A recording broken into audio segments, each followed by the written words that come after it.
here we go. Hey everyone, we are live. Welcome back to another Basement Radio Arcade podcast, a special edition of BRAP. We have a very special guest with us today. Really excited to have this gentleman on. We've been kind of working behind the scenes for quite some time, trying to schedule this special podcast. We have Digital Foundry's own writer-contributor John Linneman with us today. John, welcome to BRAP, sir. Thank you so much for joining us. Oh, yeah. Yes. Of course. Great to be here, guys. Thanks for having me. Should have some fun stuff to talk about today, no doubt. Absolutely. I mean, it's funny. We were talking about this before we went live, right? Kind of our gaming history a little bit. What a time to be a gamer, though. I mean, I remember you guys were talking about, I say you guys, Digital Foundry, Richard, yourself, when you all were discussing the next gen hardware and kind of the leap that we're seeing from this gen to next gen. And it really is a leap. I mean, it is something that I am really excited about. The biggest thing I'm excited about is, and we'll get to this later on, is the massive improvement in the CPU. Like that, to me, is just huge. I mean, I haven't been as focused as much on the GPU side of things as I have been with the CPU side of things with these consoles. And I'm excited that we're going to see a big leap in that direction. So, but before we get into kind of your background, John, I do want to introduce the panel. We have B Money with us. What's up, B? What's going on? We have live from South Florida. Hopefully he's not at the beach, Mr. Eric Jackson. No, I am going nowhere near the beach. Trust me on that. Good morning, everybody. We have Slow-Mo Backslap, the king of Final Fantasy VII videos. What's going on, Slow-Mo? Oh man, don't say that, man. You better have my mentions blowing up. But yeah. What's up, guys? How's it going? Hey, you put out some great. The last video we talked about this on this week's BRAP was really great, and I think you may have another idea for another video for Final Fantasy VII, man, which I think you should do. But we'll see if I can get enough footage of myself actually looking good doing combat. Then I might actually do that. Get my ass kicked. But yeah. We'll see what happens. Gotcha, no doubt. And then we have a special panel guest, Mr. Badbit of the Trick Room Podcast. What is going on, sir? Man, I'm doing great. Like we were talking a little bit before, just you and I. My body's awake, but my mind isn't still. So we're going to see where this podcast goes today. No doubt, man. It is Saturday morning. Saturday morning here, afternoon for John. So I had my cup of coffee this morning, and I am ready to go. And real quick, big shout out to everyone in the live chat, guys. Drop the link in the live chat. Please retweet. And we hit that like button as well. We appreciate the support and you guys hanging out with us this morning. So on that note, John, I do want to kind of get into, anytime we have guests on, we like to get into their gaming history, right? I think we all have unique stories in regards to how we got into gaming.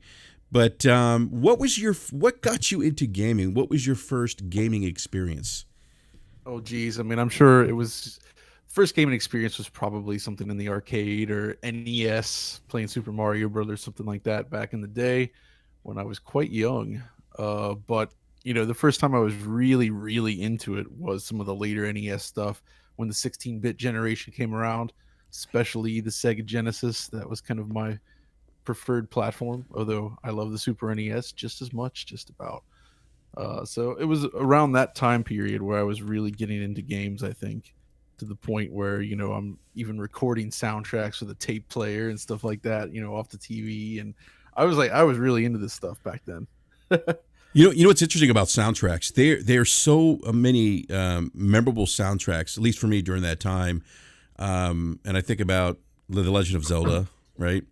Yeah. I think of some of the early Final Fantasy games, Dragon Warrior. You mentioned Mario Brothers. I mean, everyone knows Mario Brothers. It's funny, my kids have the NES Classic, and every time I hear that music pop on, and I'm just like, wow, it just brings back a lot of great memories. Oh yeah, absolutely. Yeah, to me that was for me. I mean, because I grew up in that time. To me, that's like the best. That was like one of the best times to be a gamer. There was there was so much content out there. I mean, I remember the NES, and you probably remember this too, John. Like there was just an abundance of games. I think even more so than maybe today. Well, you're right. There was an abundance of games, but the mystery was higher. You know what I mean? For years. So we all kind of grew up with it, obviously, from the beginning, which is neat to see. But back then, I mean, you kind of had to rely on magazines at best to get your information. So you really were kind of basing purchasing decisions or rental decisions based on things like cover art, word of mouth from people that you knew, just stuff like that. Like you didn't really have this kind of wealth of knowledge that we have today. You just didn't know this stuff. And so you kind of discovered games in a slightly more organic way, which, you know, I kind of miss in some ways. Yeah. No, Yeah, like I remember that cover art can sell you, man. Yeah. Absolutely. Look, I got fooled by cover art multiple times. Like one of my favorite artists is Jim Lee, the legend Jim Lee, and he did cover art for a couple of games back in like the Super Nintendo days. And I would see the game, and I'm like, "Oh my God, it's Jim Lee! I'm picking this up." And the game would, I mean, I'm not gonna call it like dumpster juice, but it was pretty bad. Like it was a pretty bad game, and I'm just like, Jim, why would you do this to me, right? But hey, sometimes you know you live and you learn. You get fooled by it. Yeah, I remember as the second child of the family, and being the youngest rather, my brother did all the decision making. He's the guy that sold me on everything. Like I didn't even get a say until like I think I was like 9 on like what games I wanted to play. It was just like it was my brother making those executive decisions. Good thing though, most of the time it was like, you know, like Turtles in Time, you know. So he was making the right calls.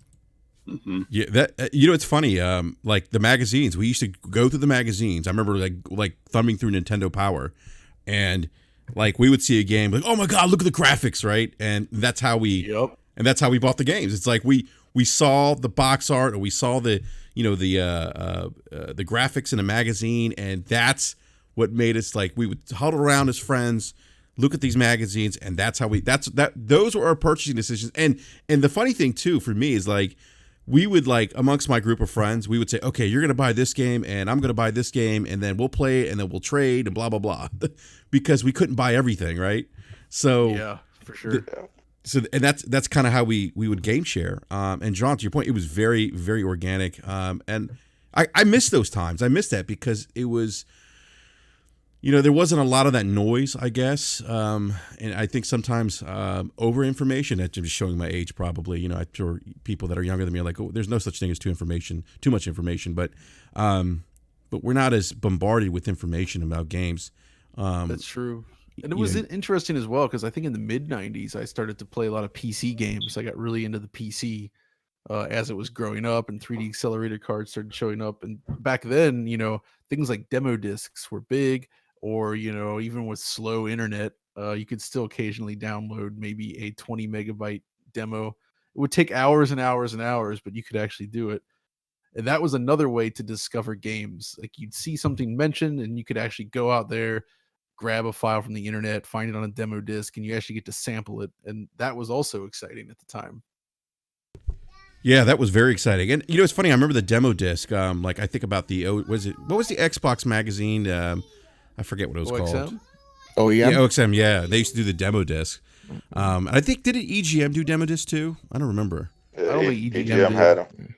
everybody EGM had them. them. Yeah. Oh, yeah. They had the PlayStation disc in the EGM. Oh, yeah. Yeah, I couldn't wait to get that EGM, man, when it showed up in the mail. Yeah. I'd steal, man. I think When I was a kid, I was a Game Pro thief. did it too. Every time we're in like a ShopRite or something, like a supermarket, they had those demo discs lying around. Snatch. That's me. I was a thief at that when I was Oh my God. Bad bit. Were you were that guy that when I would pick up a magazine, the plastic was torn open and the disc was gone? Oh man. Oh man. I had no regard. Okay, when you rely on Blockbuster as a child, you have to listen. Sometimes you gotta fight to survive. Is all I'm saying. Oh my goodness, that's too funny. So John, so you mentioned like you know, playing games back in the days. What were some of your favorite consoles early on in your gaming experience? I mean, back then, I was super into obviously the more popular consoles because it's what I had access to. So, Super NES, NES, Sega Genesis were my favorites at the time. But I was always fascinated, and this is what makes going back to this period so interesting. I was fascinated by stuff like the 3DO and the Jaguar. Yes. It's like you hear about it, but it's like, well, I either can't afford that or it doesn't, you're not sure about it. So going back years later is a lot of fun, and actually collecting for those machines that you couldn't own. The PC Engine is another one, or the TurboGrafx. I didn't own that back then, but it's one of my favorites now. But from that, I think honestly, my absolute favorite consoles, it's mostly Sega, like the Dreamcast, the Saturn, and the Dreamcast. Mega Drive or the Genesis. That trio right there, that's the best for me. I love it. What were some of your favorite games on like on the Sega platforms, like the Genesis? Well, I mean, obviously, big fan of the Sonic games and such, but I Yeah. love stuff like the Shinobi series on there. Yes. Of course. I was a huge fan of Konami, so all of their stuff, Castlevania, the Contra, the Hardcore, and all of that. And appreciate plenty of other stuff coming out at that time. Some of the arcade ports. I love the Shinobi games, Shinobi 3 and Revenge of Shinobi, of course. Absolute top tier stuff. Yeah. Games like that. And on Super NES, of course, a lot of the first party Nintendo stuff I was way into. Super Mario World is kind of one of my favorite platformers ever made still. It's just that kind of stuff from that era, just it really hits. And since then, as I've picked up more games for these systems, I've discovered new titles that I hadn't played back in the day, and that's also a lot of fun. Yeah, that's really cool. I like how you've gone back, and you've kind of you've done this retro gaming with Digital Foundry, and I think that's really cool that you do that, because a lot of us, I shouldn't say a lot, but there's many people out there who haven't lived or didn't have that experience, of seeing kind of where the games came from, right? Where we've gone from, like I think we talked about this before we went live. I mean, there is, in my lifetime since I've been gaming, I don't think I've experienced anything as big of a leap in terms of, if you look at the 2D to 3D jump, right, in gaming. I don't think we've had that kind of impact in some time, in terms of, where gaming has gone, and I think that's cool to go back and revisit that. That's why. I mean, that's one of the reasons I like to do these retro videos. It's not just to talk about the old games; it's to try to put people in the headspace of that time period. Yes, so that you can better understand like why things were important back then, or what the landscape was at the time, because you can look at stuff today through fresh eyes and see it in a completely different way from what it was actually like at the time. I mean, I always say that with 2D games, like the Saturn is packed with some amazing 2D games, one of my favorite systems for that. But 3D was the focus at the time. That's what really mattered to the general audience. And, it just didn't compete there as well. And that definitely hurt its market potential, among many other things. But, things you look back on today and say, this is awesome. Why didn't this succeed back then? You have to understand what the gaming landscape was at the time to better understand the answer. That's a great point. And, it's interesting. The Sega Saturn was a very capable system. But a lot of people don't know that, Sega kind of fumbled the launch of that console a little bit. I believe was it they announced it at like E3 and they're like, oh, it's in store shelves or something right now. I forget. Yeah, so the Japanese launch was not bad. That actually went well. The system was hugely popular in Japan. Yeah. It did very, very well there. In North America, they basically announced it at E3 1995. It was supposed to launch in September originally, around the same time as the PlayStation, but then they sort of surprise launched it at E3, saying it was on store shelves, but only some store shelves. And that was actually a point of contention, since they hadn't coordinated with all potential retail partners. So some felt spurned by the fact that, oh, wait, we didn't get the Saturn and this other company did. You know what I mean? Yeah. And it's just, they kind of launched it before they had enough software, I'd say. Like, more games started to come out, but it took a long time before you got it. And the PlayStation, when that hit in North America, like, it just had so many games. And a lot of them kept releasing up through that first holiday season. and there was just the marketing stuff. And of course, you can't forget the 32X Sega CD stuff. I mean, Sega CD is awesome. 32X not bad, but the market conditions back then, people didn't really trust Sega that much at that point, I gather. It was some weird business decisions happening there. It does seem like, in retrospect, it was that conflict between Sega of Japan, Sega of America, not always eye to eye, and what was the best way forward. And it's a messy thing, but it's a shame because the Saturn is just really a tremendous machine. Yeah, I mean, you think really, about. I still have mine too. Yeah, don't you have that elusive Panzer Dragoon game on Saturn? Yeah, I have Dragoon and Saga. Excellent. Which is the one that's like really expensive? Saga. Saga. Like what does it go for now? Like I forget. It's like 800 to 1,000 often. Why is it so expensive? Mine isn't complete. Like I don't even have like the case for it, but I have it. That's all I can say. Why? It's a fantastic game. It was released really late in this life cycle of the Saturn, and they didn't print a lot of copies. It's one of those things where people kind of discover after the fact that, oh, this is a great game, and they seek it out. And that's just kind of the story with most rare games. People discover after the fact that, hey, that was actually great, and then they hunt it down. Although sometimes you get garbage that's rare as well, and they just want it for whatever reason. But yeah, that's true. By the way, guys, everyone on the panel, if you guys have any questions for John, and those in the live chat, if you guys have any questions for John, please put them in the live chat as well. And then obviously the panel, if you guys have any questions, feel free to chime in. So I got in terms of your favorite I would say old school, right? Your favorite old school games. If you had to list the top 5 like old school franchises or games on your list. Oh, come on now. I wasn't prepared to get that specific. Too much. Yeah. I know there's a lot there. So if you had to narrow it down to the top 5, what would that look like? Man, I don't even know if I can do top 5 specific games, but I would put man, that's really hard. Sonic and Mario got to go up there for me. Yeah. As a franchise, I would say, oh man, that's really tough. Yeah, I don't know. I'd have to think about that for a while because there's just the problem is that there's so many different types of games, and so what sits at the top of the list is going to vary so much. You know what I mean? It's like if I'm talking RPGs, you got to be in a certain mood for that versus an arcade style game. Yeah. So if I'm talking retro, it's like some of the Castlevania games would be up there. Mm. Man. Well, let me reword this question. Like that type of game, those are up there. Yeah. I was gonna say, let me reword this question for you.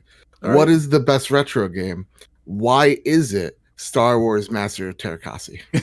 That's because LucasArts was pushing boundaries, man. They were there. They were throwing down, and like we gotta take this lightsaber battle and this Star Wars action to the next level. It's like everybody's waiting for Episode 1, but we're gonna deliver like something better in fighting game form, and that's what they did. They just came out all guns blazing. I mean, what are you gonna do? You're not arguing with that.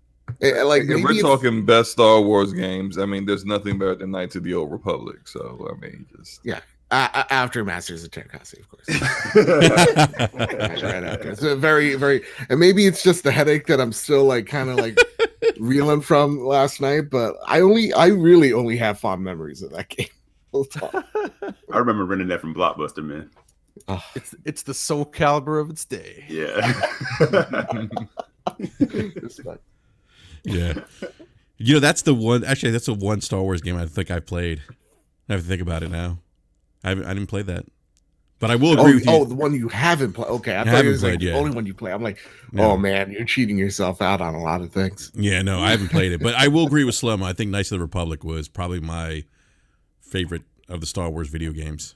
I cannot fault that opinion. That is a very good opinion. But the story's amazing. I got to go with I don't know, like Dark Forces 2 Jedi Knight is probably one of my favorites there. Ooh, Dark Forces is so underrated to me. I never hear enough. I love those games. Those are so good. But they're so freaking different, man. It's like comparing a hardcore RPG to first person / third person action game. Yeah. There's room for both. Absolutely. Yeah, someone in the live chat actually just mentioned Dark Forces on PC as well. Heck yeah. Oh, I'm gonna have to go revisit that. add onto my backlog of games that I already have. By the way, I've been really addicted to Warzone for whatever reason. I don't know why, but that's actually jammed up my backlog even more. Real quick, guys. JD Gamer with a $5 super chat. Thank you, JD Gamer. Says Panzer Dragoon Saga was Sega's Final Fantasy. Many people say it was better than Final Fantasy VII, especially the American version, which was different than the UK version. Many people, like 6. I don't know how. I mean, appreciate you, JD Gamer, but it's a spicy I don't take. know. That is a very spicy take. Maybe too spicy. He might not. He might need some water or some milk. In some ways, wash that one down. though, I would say that the actual take on Final Fantasy VII was Grandia for the Saturn, which is a fantastic RPG. Because Panzer Dragoon is such a different thing. Panzer Saga, it's really not. Right. It's an amazing game, but it's so different from any sort of JRPG that you may have played before. So I don't know. They're all good. What can I say? I do have one serious question, and I'm sorry, Brap, if I'm stalling here. No, But, man, go ahead, bro. what is Digital Foundry? I know you guys from breaking down console specs to just and delivering them in plain English for everybody to kind of understand, and you guys always have the latest and greatest tech on you guys at all times. What is having that background? What is it about retro games that appeals to you so strongly? Oh, that's pretty easy for me. Yeah. I feel like computing, graphics power, processing, everything's been kind of standardized. We've kind of reached this pinnacle almost, and everybody's moving in the same directions. It's exciting stuff, no doubt, but it feels like we're just iterating on this, and that's where everybody's going.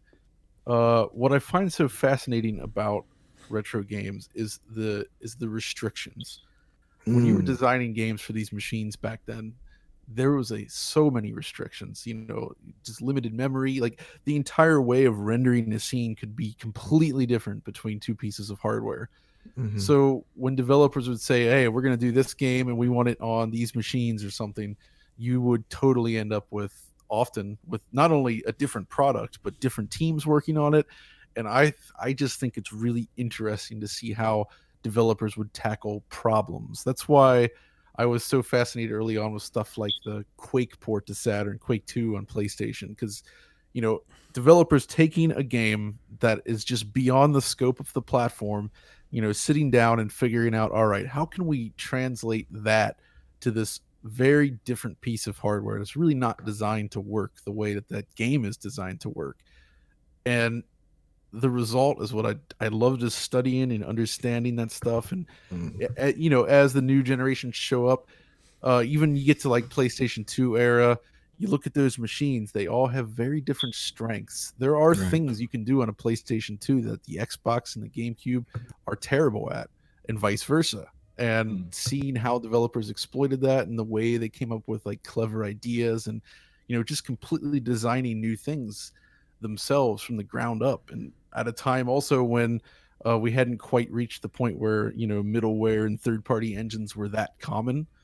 So it just felt like you were always getting something very unique, very different, and it really gives you insight into the way different machines worked. Whereas today, I gotta say, we compare these versions, but there's just even a Switch port versus Xbox One X, it's the same game.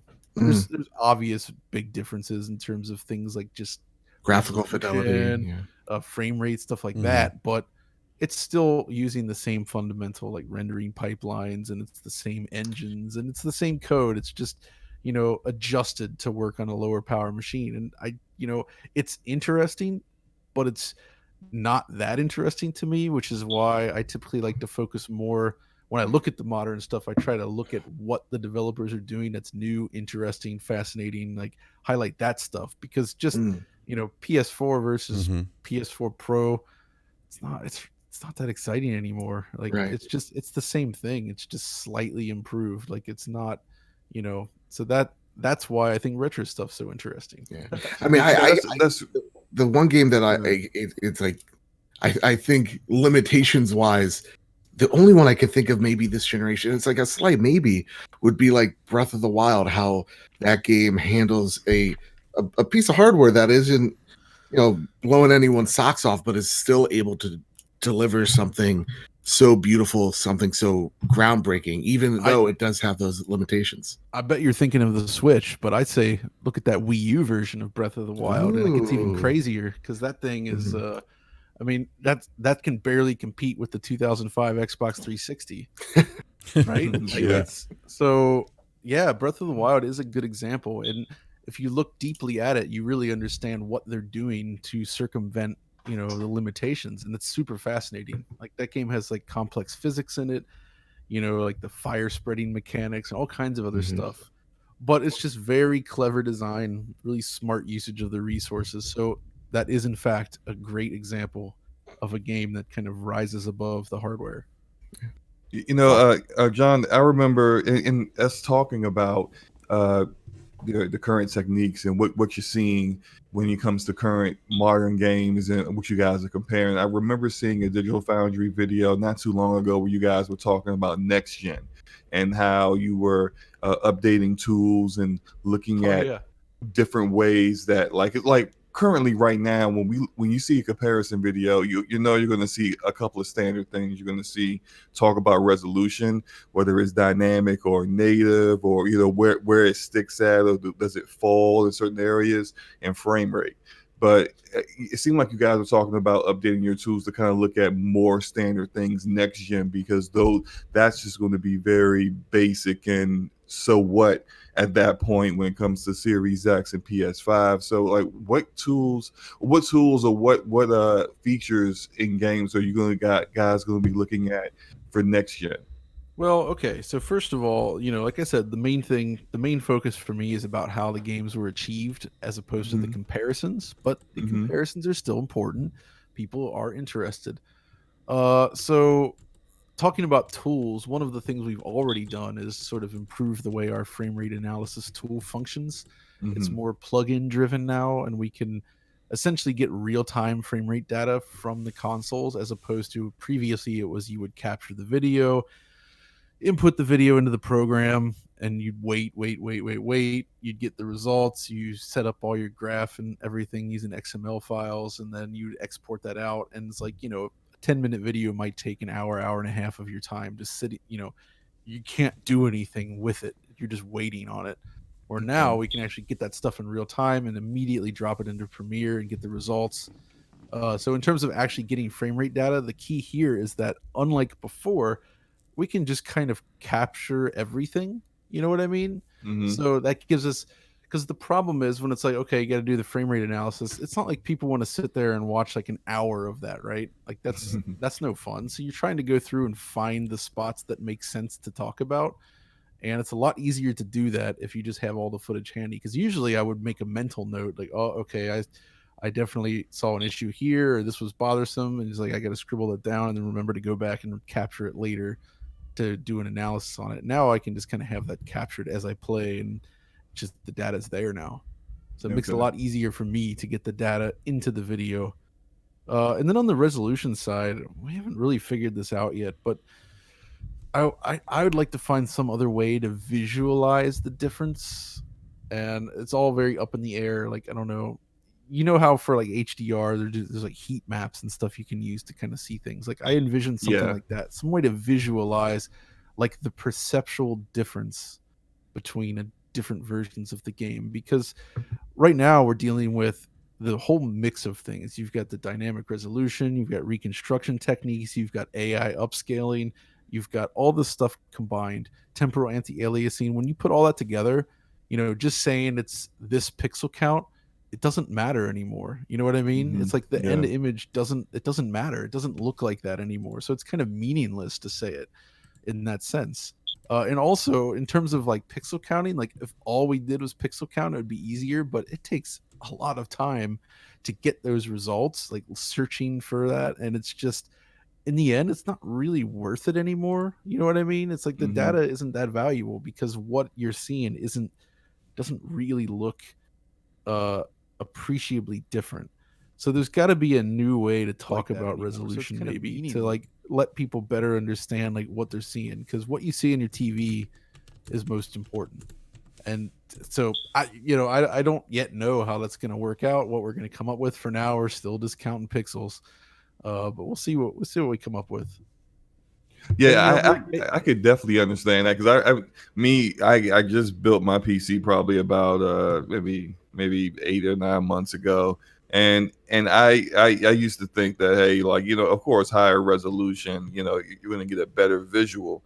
But then I started playing on PC and I started seeing all these other graphical features that just really weren't present or were not adjustable on console. And then I'm playing at 1440p, and it's a whole different experience with everything else ultra. Whereas on console, maybe that same game is at like low or mid settings. It's just pretty And again, that's just one thing though. It's like with the way things are, like if you look at something like DLSS 2.0 running on the RTX cards, right, you can take a 1080p pixel count as like the actual rendering resolution. You use DLSS 2.0 on that, it looks like a native 4K image, right? Like if you were to say, what's the resolution of that? Well, okay, it's 1080p technically, but it doesn't look like 1080p. Yeah, that's not what the end result is. And that's what I mean. It's like there's all these new techniques to reach image quality that's perceptually what you're looking for, like close to 4K without actually being 4K. You know what I'm saying? So yeah. that's kind of the weird point that we're at. And it's really just a lot of smart work from developers coming up with this stuff. And because it's like basically diverting resources. Like, do you really need to be like spending all your resources rendering X number of pixels if you can achieve the same result using fewer pixels, and you spend that extra power elsewhere? It's fascinating stuff. It really is fascinating. It's funny. Like I just bought a PC too. So I'm new to. Well, I shouldn't say new to. Well, yeah, I'm fairly new to PC. You got the sequel to the PC 2. Yeah, yeah, exactly. I just got I have an RTX 2070, and there's a sharpening tool. Not all games support this. A sharpening tool in the NVIDIA GeForce. I forget the dashboard or whatever it's called. Is it Experience Experience or something? Yeah, I think it's Experience. Yeah, and I use it on Warzone, and I turned up the sharpness, and I'm telling you, like it just and I dropped the resolution so I increased frames, but I used the sharpener to sharpen the image, and it worked great. I mean, it doesn't look like I don't know any difference in terms of like lowering the resolution because I've done this, like use this tool to sharpen the image, and it works fantastic. There's no hit to performance, and that to me is really fascinating. Like you mentioned, John, like how there maybe like developers are using these kind of workarounds to kind of divert, like you said, other resources to different areas that could, maybe help with, higher frames. We always talk about that in the console side of things. Everybody wants 60 frames a second. I know I do. It's often hard for me to go from PC back to console gaming sometimes because of the frames. I think Forte will testify to that when we talk about Destiny, right, Forte? I don't know if we go into the weeds on that one. But you're mentioning of DLSS 2.0 is so true. I remember playing Control on PC, and not only did DLSS 2.0 really improve the visuals with ray tracing on and all that, but it also improved my frames. My frames went up like 25 on average, like 25 frames per second. I was actually shocked that was a byproduct of that. It was pretty nice to see. I still haven't finished Control. I got too many games to play. I need to stop. Stop buying games and playing and stop. Yeah. I have an addiction. But look, we got a couple of super chats and questions. First one is from JD Gamer, $10 super chat. Thank you, JD. He says, speaking of the Xbox Series X, when Digital Foundry did the breakdown video, many of the techniques and capabilities of the system weren't known. Now that some of these has it changed your views or confirmed others? I mean, I feel like we kind of knew most of what was possible with the system back then, but I'd say it's really just, we've seen the techniques evolve, developers are able to make smarter use of it. So I still think the Xbox, are we talking about, hold on, the XSX? Okay, sorry. I was thinking back to Xbox One X for some reason. Oh, let's see. Bad naming conventions will make you do that. Yeah, Yeah. bad name conventions will do that. There's too many X's up in here, man. I was like, which one are we talking about? All right, Xbox Series X. Yes. I would say that we kind of knew everything about the hardware, like pretty much, So So you knew everything about it ahead of time before you got to be able to touch it and take it apart and all that stuff. Before it, yeah. I mean, let's see here. Just reading that question myself, actually, to ensure. So when we did the video of the techniques, many techniques and capabilities of the system weren't known. So when we did the video, we knew those techniques because that's what we got to see as part of the preview, right? And that's what the kind of stuff that was in the video. So it was pretty much what I expected from that perspective. The thing is, though, is I think it's kind of too early to form an opinion as to what it's going to mean in the end until we actually see real software in action, right? Right. Great On point. paper, it sounds fantastic. It looks great. I mean, there's a lot of potential there. They've made some serious changes to some core components. Obviously, the I/O is a huge part of it. The CPU is significantly more capable. We've seen ray tracing running on it, so we know it can support that. The potential is there. But will there be issues? Like there's the slight split in memory where you have a faster pool of memory with 10 gigs and you slightly slower pool with 6 gigs. Things like that. Like, is that going to be an issue? I don't know. We're going to have to find out. So this is one of those questions where I feel like once the first wave of games have hit, I'll be able to have a clearer sort of take on this. But for now, it lives up to what we saw is kind of what I expected now, and it's an impressive looking box. So I'm excited to see what they do with it. Out of the things that you saw that you were able to get your hands on, what was the one thing that kind of took you back the most?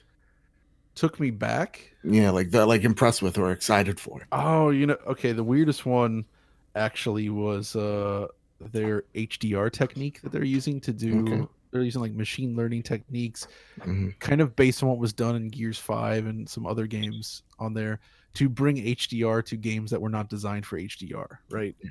So when you see 360 or original Xbox games running with HDR and the HDR is actually really good, that kind of blows my mind. I really didn't expect to see that. And I laughed when they pulled out, the first thing they pulled out on there was Fusion Frenzy for the original Xbox, which is kind of a running joke at this point, but I can't believe they did that. It was really funny. And yeah, that is like my favorite thing as well, because it kind of, to me, is like that game that gaming preservation type of thing of not just like keeping it, but also or keeping it intact, but also somewhat improving on it as well. Exactly. Yeah. Like I keep all my old consoles hooked up, so backwards compatibility doesn't mean anything to me unless it actually brings something new to the table. And so actually having faster performance, better image quality, and especially this HDR stuff like that, I can't believe how good that looked. They also showed us, I think, Halo 5 running with that. And again, that game does not have HDR, but it looked like a top tier HDR implementation without, specifically tuning it into the game. It was just done using these algorithms, and it's kind of nuts. So I'm very, very excited to see how many games will suddenly be able to support HDR. Like, I still don't know all the details on how they're going to roll that out. I hope it's like somewhat universal, but I love HDR, man. It looks great. It adds a lot to the presentation. So I really hope we see this. JD says he was speaking specifically of Hellblade, the Hellblade breakdown. So I guess he wanted to know about the techniques, about how that was created. JD, thank you for the $2 super chat too, sir. I actually don't know anything more about Hellblade because they showed that Hellblade trailer back at the end of the year, and that was not at during our visit at Microsoft. We did not see anything from Hellblade, and there wasn't any new information there. I have no reason to believe that they won't be able to pull that off, though, based on what we know about the system. It's just there isn't really anything else to say about it because I haven't seen it. Yeah. We have a couple other questions real quick for you, John. I want to get to Optimus Code, our good friend Optimus Code, with the $15 super chat. It says, question for John. If you could put together a dev team to build a game, who would be on it besides me? Code used to develop video games. Well, what game would you build? Oh man, let me think here. I would like to see. I would love to see the team. Basically, I want to see the guys at Evening Star, the folks that worked on Sonic Mania, get together with Game Atelier that did Monster Boy and the Cursed Kingdom, and somehow pull those guys together to create some sort of like insane Sega love fest. You know, pull that talent, just go insane, making the most, like, give them a huge budget. You know, see what could be done. Like, there's so many possibilities there. Like, I would love to see even just something like digging back into the past. Like, I would like to see something like Burning Rangers, for instance. Like, actually see that come back, but like as a new thing. Like, really realize the potential. More obscure stuff like that. Like, I'm not looking for just like the big AAA stuff. I want to see the stuff, that kind of stuff, come back from people that are super passionate and unbelievably skilled at what they do. So I wouldn't leave it up to me to decide what they do, though, because they would know better. I trust them with what they could come up with. Yeah, Monster Boy, and Insomnia. Oh my God, chef's kiss of a game. Those are fantastic. I love those games so much. So good. We have some other questions here. See, Billy Gunn says, has John heard anything about PlayStation VR 2, and how does he feel about VR, and will VR gain traction with better tech?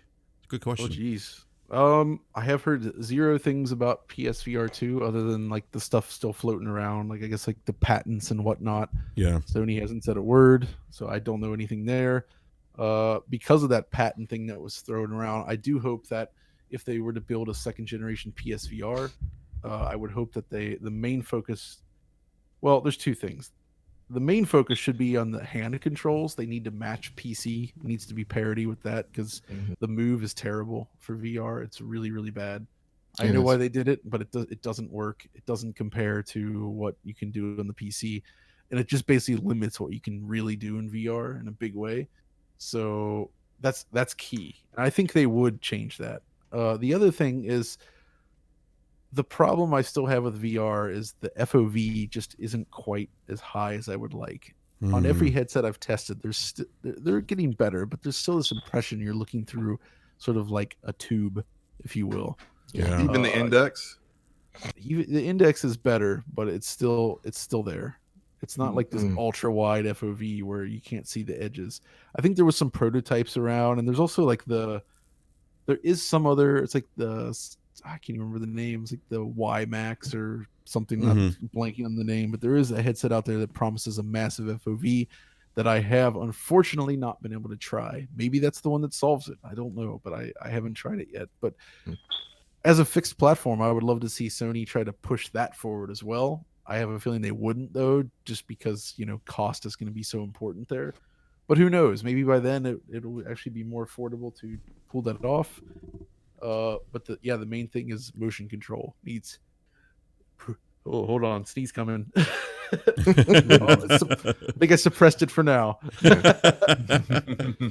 It's these allergies, man. It's springtime. Let me tell you, John. I feel you, man. I am. Allergies are killing me here right now too. You gotta be careful, when you have allergies. When in this climate. Climate. Cough, sneeze, anything. People looking at you People like, think it's something else. They Don't go out in the public and sneeze. Don't act like you don't back up when somebody sneezes around you. Exactly. I'll never forget. I was in the supermarket. Like this is about a month ago, and there's a group of kids from school, and this is when the whole early on, right, in the pandemic. And some kid coughed in the grocery store, and I looked at him and gave him the dirtiest look. I was like, don't do that. But yeah, somebody else in the chat there mentioned inside-out tracking, kind of like the Oculus Rift S and the Quest. And I use a Rift S now as my main headset, and yeah, inside-out tracking is great because it removes the need to have an external sensor.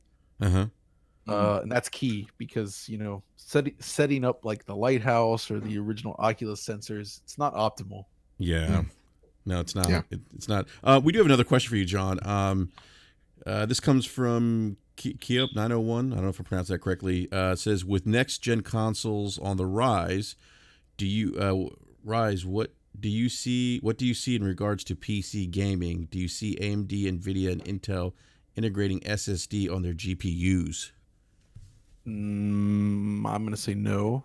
I don't see that. I really don't think that they want to get into that space necessarily.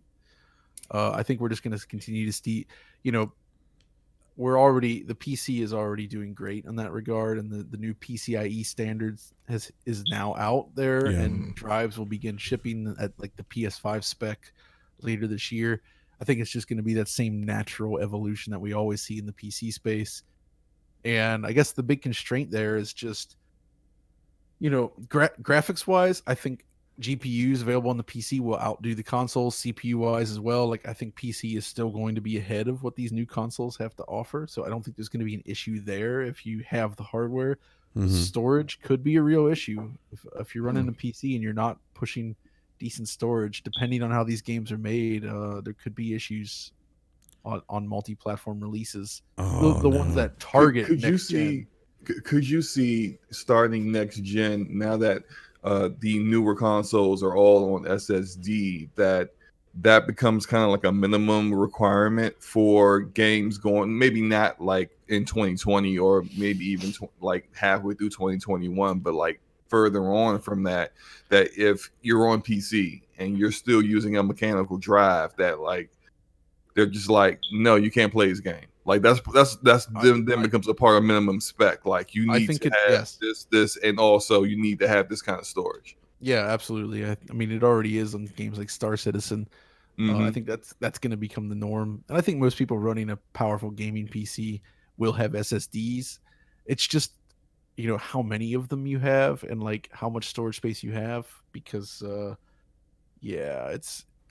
those drives can be expensive, and slotting them in, it's like you may not be able to say spring for the largest drive, and even then, is that going to be enough, especially with the sizes of games? So storage costs could increase quite a bit, I think, on the PC gaming side. Well, not that the prices will go up. I mean that people may have to spend a little more up front to be able to handle the upcoming games. Wow. Right. I already have storage issues right now on my PC. Yeah, same here. I just got mine this December. Let me ask you a question, because you're fascinated about how hardware or devs tackle limitations or how they do things differently. You said things are becoming more streamlined.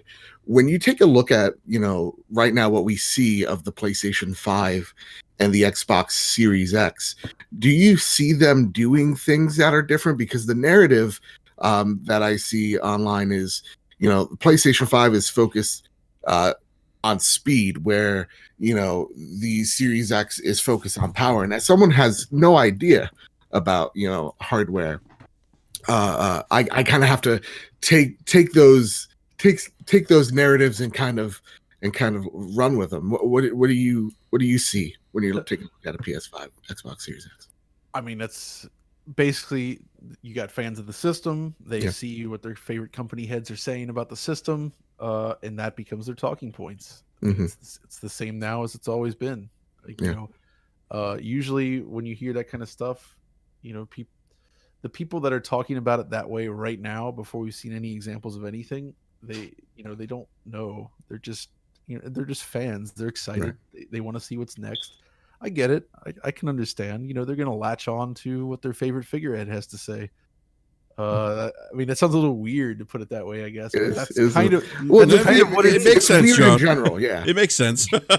That's what that's what they do, and that's how it's been for a long time, I'd say. I mean, it kind of feels like around the PlayStation 2 era is when people would kind of latch on to heads of companies, the guys getting up on stage and talking. You'd actually have people that were like, oh yeah, like I can't wait to watch Kaz Hirai on stage. What's he going to talk about today? And they're trumpeting those things around, and that's part of the fun, I guess. Though I think a lot of people do get a lot of fun out of just speculating and stuff. Sometimes it gets out of control, but I think most people just want to talk about stuff that they're excited about, and just kind of run with it. That's exactly what we're seeing.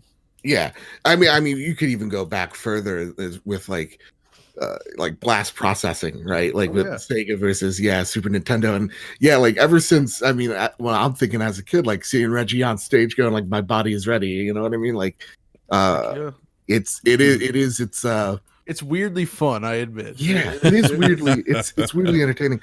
What is though? I'll reword it a little bit here.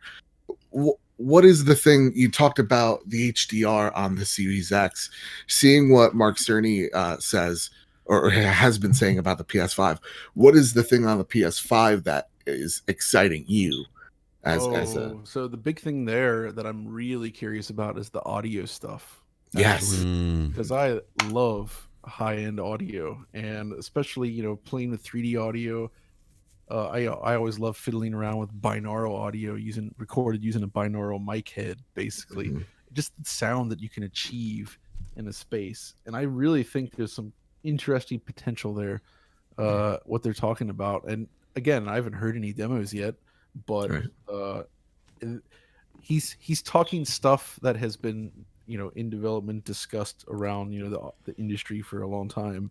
Actually seeing them try to push this into a console and sort of re-examine what can be done with sound. I think there's a lot of potential there for something really interesting, because sound has been a little bit stagnant, perhaps. I mean, games in general just sound amazing now, right? But what if there was a way to go further? And that's kind of what I'm excited to see. Now, does Tempest sound at the also at the same time like kind of worry you, like, or concern you, like how they're like what happens if they don't pull it off? Like, again, as someone that isn't as like tech heavy. Look at it this way: worst case scenario, it just sounds good, like a normal game you're used to now, right? So it's not like it's not like something's going to suffer if a developer fails to pull it off. It's more like there's potential to do something more exciting. Okay. Yeah. So, John, we have another question for you. Another super chat, actually. JD Gamer, the $10 super chat. Thank you, sir. Says, John, you often mention games that were terrific on the Saturn platform. Could it be said that the Saturn was on one of your favorites, and was it more powerful than the PlayStation 1 with its 8 processors? Oh man, yeah, Saturn is one of my absolute favorites, but I also love the PlayStation. The thing, and this is why I love this generation of consoles so much, is because you can't just throw out a black and white yes, this console is better than this console answer, because it's not really true. They each have their own strengths and weaknesses, and that's what I find so fascinating. So like the Saturn, for instance, you always hear about its 2D capabilities, but it that basically this stems from the second video display processor, which can do like dedicated hardware accelerated tile maps, and but that also allows them to do these like infinite planes, where it's almost like a mode 7-ish style scrolling playfield thing, right? Where you can zoom and scale. It's super fast to do that, right? So you look at a game like Grandia.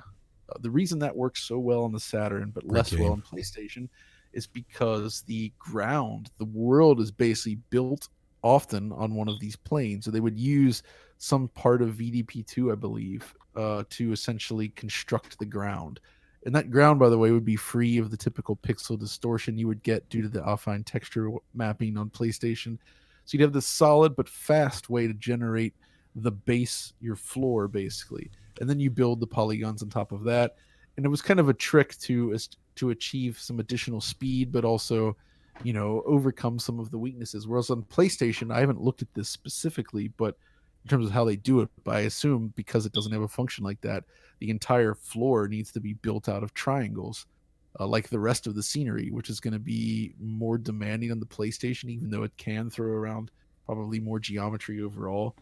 And so it's just a different approach to it. And, that dedicated tile map layer, that was often used in 2D games, so you could spend more of your memory budget elsewhere on like big sprites and such, which, on PlayStation, everything is like kind of generated from these like 8x8 or 16x16 squares, which are like not shaded, but they're very fast. But that basically serves as your tiles in the tile map field. It's just a fundamentally different way to approach it. I mean, it's too deep a topic to go too crazy here. Just that I think that they're both really interesting machines, and they each can do certain things really well that the other one can't quite match.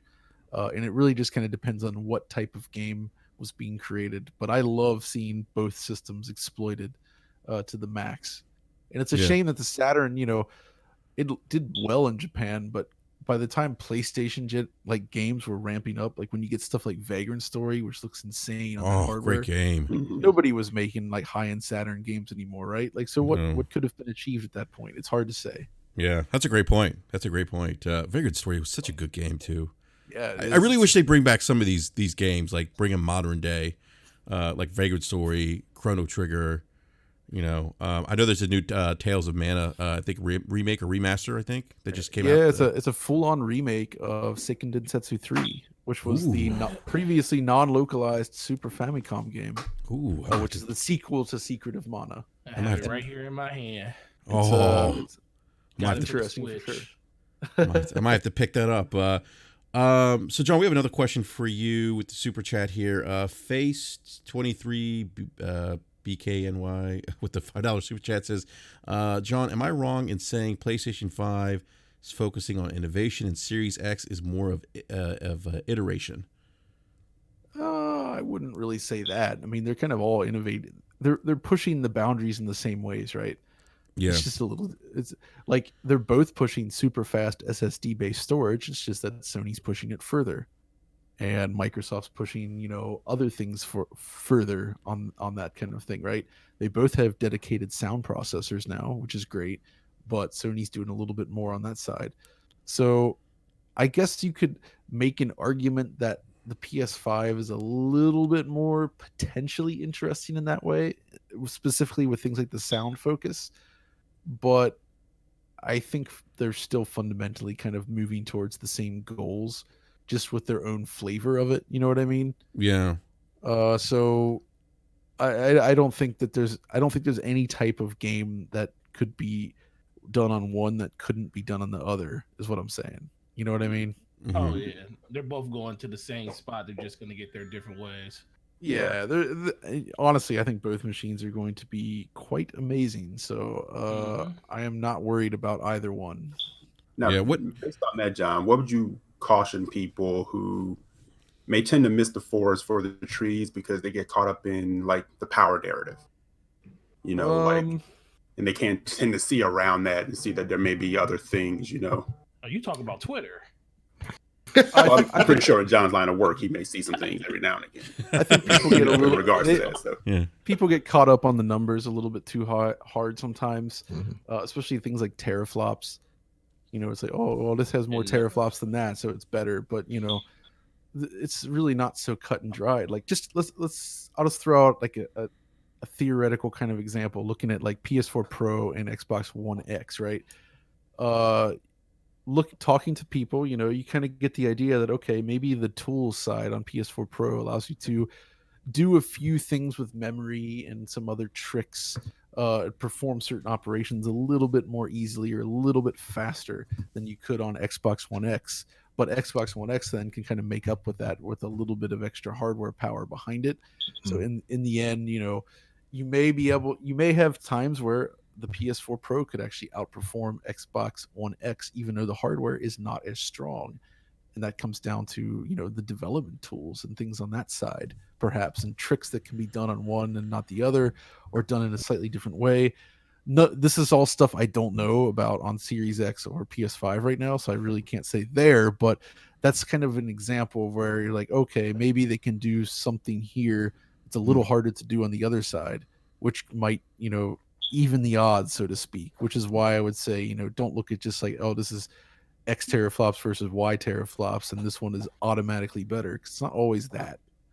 But, that's not to say there's no validity to those numbers either. Like, there is obviously things to read from that. It's just that you have to consider so many other factors rather than just one thing. So you can't just look at one thing. It's the same with the SSD stuff. Like, PS5 SSD is rated extremely high. Like, the speed is insane.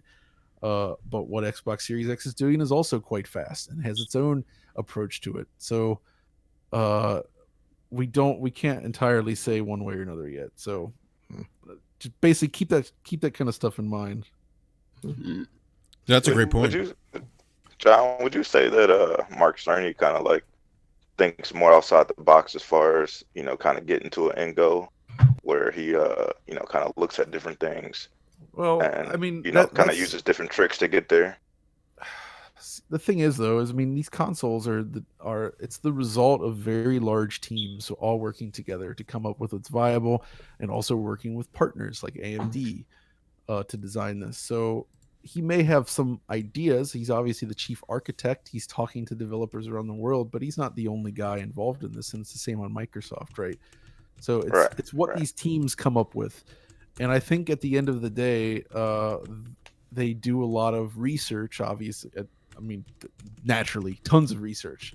But one element of research is talking to developers, figuring out what developers would like, while also like kind of shopping around, figuring out, okay, what can we conceivably do in this time frame? And it's tricky because these consoles start development many years in advance, right? Mhm. So if let's say, like, just imagine that they're working on something like 5 years out from release. The hardware that they're trying to build and target may not exist yet, and it doesn't, right? So Right. there's a lot of figuring out what the future is going to be, where they can go from here, what can we do for this price. You know, it's a very complicated process with a lot of people involved. So, but I do think Mark is he's proven himself to be quite a visionary, or at least he's a super smart guy who's done some amazing work. He has kind of took over the reins from Ken Kutaragi, who also, you know, headed up some amazing teams, doing some great work as well. So it is fascinating to see. But you know, and same on the Microsoft side, they've got some guys there that have been designing Xbox since the original Xbox, and they are still doing it, right? That's Uh, awesome. Right. like some seriously old school people that have been working on these consoles for so long. It's cool to see them still doing this. And I typically focus on the business aspect of games, because that's what somewhat I would like to say that I'm a little proficient on. When it comes to tech, I am, again, like, I hear IO throughputs and my brain just goes blank. It's fascinating to me because it's kind of like me seeing a magic trick. I have no idea what's going on. So, but I'm always amazed at the outcome. So when it comes to the IO throughput and the memory, like we were talking about, could you boil it down for me as to how are we achieving that speed through the IO? I hope that made sense. How, like, in terms of like the hardware design, the software Like design? how? Let me reword it. How is that affecting how games are made? There you go. That's what I wanted to ask. Oh, okay. Well, just you got to think about. I mean, right now, game consoles are using mechanical hard drives, right? But ultimately, the goal is you have to move data into active memory, and that memory is going to be used by your game as you play it. So it's all about shuffling data back and forth. It's basically like, you know, digging a hole, moving dirt from one hole to a shiny pipe, or like a shiny bucket that's much faster and sleeker. Mhm. It's just how fast can you move that stuff around, right? Because the games need, depending on how they're designed, you know, you want your, ideally your game should have the stuff ready to go in memory when it needs it, so that to the user it all seems seamless. Obviously, we've seen some issues with the Final Fantasy VII remake. I think it's a good example of what can happen when this doesn't always work out. You know what I mean? It's like, oh, the texture pop in issue. Yeah. Things like Yeah. that. Basically, it's not moving the data fast enough to active memory. Yeah. So, but even still, the game, you know, a lot of games are still designed around this. It's like, okay, we can only, you know, do like this operation at this kind of speed, so we have to build the world in such a way so that we never exceed this budget. You know, we need to be able to pull the data we need fast enough. So all these considerations come into sort of like, those are things that are being considered when the actual world has to be built, I would say.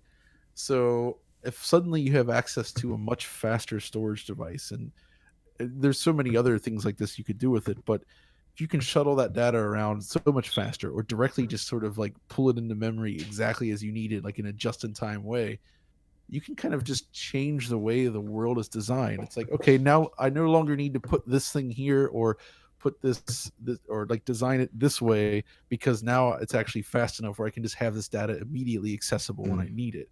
And that basically allows you to do some crazy stuff. So we're not going to see.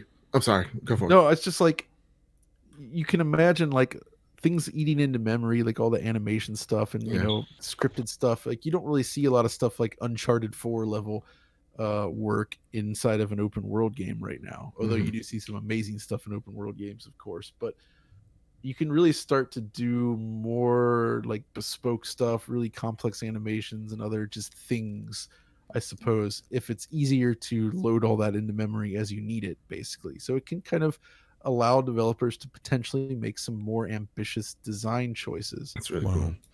So instead of like, because my big problem, I think we were talking before the show with Final Fantasy VII, is that the hub world just seems like a series of tubes.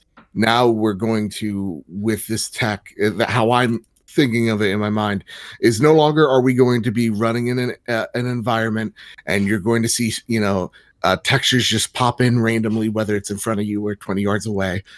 And we're not going to be running in a series of tubes. Maybe they can actually...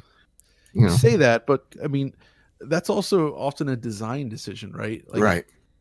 Final Fantasy VII is just an example of that, but there's like countless games this generation that are anything but a series of tubes. In fact, Final Fantasy 15, it has very few of those at all outside of the whole ending sequences, but it's just this gigantic map. Right. And there's tons of games like that, right? So a really bad story. It's just that those open worlds have to be designed in a certain way with the considerations of the current hardware in mind. Because you still have to lead the player to their destination, and you still have to lead them to do certain things along that path. Sure, there's that as well. Yeah, absolutely. Okay. I mean, it's a very complicated topic, and it's something I would like to speak to more developers on, to like get inside their head to understand, like, all right, so what do you really want to achieve here? But I see a lot of potential for just doing, not just about bigger, it's just about doing more and like having direct access to the things you need when you need them. And we haven't seen a lot of examples of this kind of stuff yet. I think Star Citizen is actually that's something to look at in terms of understanding the benefits of this, because that really does take advantage of specific features of SSDs that can't be done with a mechanical drive. And there's things in that game that you're just like, oh, wow, okay, I've never seen this stuff before. Oh, wow. With the scale and the level of detail and like the type of gameplay that you can offer there. And that's just the beginning. Oh, wow. Very interesting stuff. So, go ahead, So B. we see, Xbox and PlayStation are moving in this direction with tech. Where does that leave Nintendo? Do you see them, kind of making these advances as well in the future? I think Nintendo is continuing to play its own game successfully, exactly. I would say. Yeah, very successfully. I would say the fact that they've fused handheld and console gaming into one device is super key here, because they don't need to target the high end anymore, because it's like, well, it's a portable device, and portable devices have limitations that you're not faced with when doing a home console, especially on the power front. I mean, you look at how many watts these consoles draw when they're running. Like, you can't do that on a battery operated device, at least not without a gigantic battery or really terrible battery life. So I think I don't see them deviating from the Switch style model anytime soon. Like, I don't know what's next for them. I don't know how are they going to do a Switch 2? Are they going to do a Switch 2? But I feel like this whole console handheld combination concept is really working well for them, and they have no reason to compete for the super high end, and I just don't think they need to do it. They just need to be the second console in your house. That's it. Yeah, with their own unique games. That's what they do. That's Nintendo. Yeah. Yep. Yeah, that's a great point. So let me ask you a quick question, John. We've talked a little bit about PlayStation 5, Xbox Series X. Obviously, Microsoft's revealed the Series X. You guys have done a deep dive. When do you think we might learn more about the PlayStation 5? I mean, so far we see the controller, see the logo. Mark Cerny did his deep dive into the system architecture of the PlayStation 5. When do you think Sony's going to reveal some more news, or or when will we see it? What the actual man. console looks like, and are you guys going to do a similar deep dive that you did with the Series X with the PlayStation 5? Well, I mean, that's all stuff that would have been great, but in the current situation, thanks to this pandemic, it kind of feels like one, companies' plans are changing all the time, Mm-hmm. and two, like the opportunity to do what we did for Microsoft is probably not possible now. You know what I mean? Yeah. Like, it's just we can't fly anywhere. We can't do that kind of thing, and so it's really, it kind of sucks. Like, it's just, it is what it is though. Like, we have to do what we have to do, and yeah. So I think those types of opportunities, I'm sure there will be other opportunities for cool things, but nothing quite like that. Just because we technically physically can't go anywhere. So Yeah. no chance of you guys doing a similar breakdown of the Lockhart when that's announced? Oh, that thing? That Probably thing. not. I mean, I always hear people talking about that, but I mean, I guess when they finally like talk about that kind of stuff, maybe we'll. I don't know. I haven't kept up on. Hey man, on no, that, Microsoft but- they'll just put it in the box and ship it to you. I wish. They'll ship you the same Lego bricks they sent you before and say, "Hey, just send it back when you're done." Hey, we did have a Yeah. couple of super I chat wish questions. that'd be awesome. There was Enrique. Did we do the super chat questions? There was two. No, there's two from Keop 901 and then Optimus Code. Let's go with Keop 901 with the $5 super chat. Thank you, sir. It says, John, do you see future high-end GPU prices going down compared to what is out now because of competition and next generation consoles? Probably not. Absolutely not. Really? You don't think you don't think Nvidia is going to drop Nope. prices Nope. at all? No. Oh, here's the thing: is it's not that Nvidia is like insane there. It's more like what AMD offers at the best is like falls Exactly. like mid range on the Nvidia scale, right? Like That- AMD yeah. is not making super high end GPUs anymore. They've stopped doing that. Maybe they will again. I don't know. We'll see. But So for now, they basically don't have like a high end RTX competitor in that space. So there's no way they could sell a GPU at that price. Now, I do think that the last generation RTX cards was a bit high on the cost scale. Mhm. I think a lot of that comes down to like the absolutely massive chip in that thing. It's just expensive to make, but also it's just how business goes with that kind of stuff. Yeah, It's, man, it's just- people are willing to spend $1,200 on But- 2080s.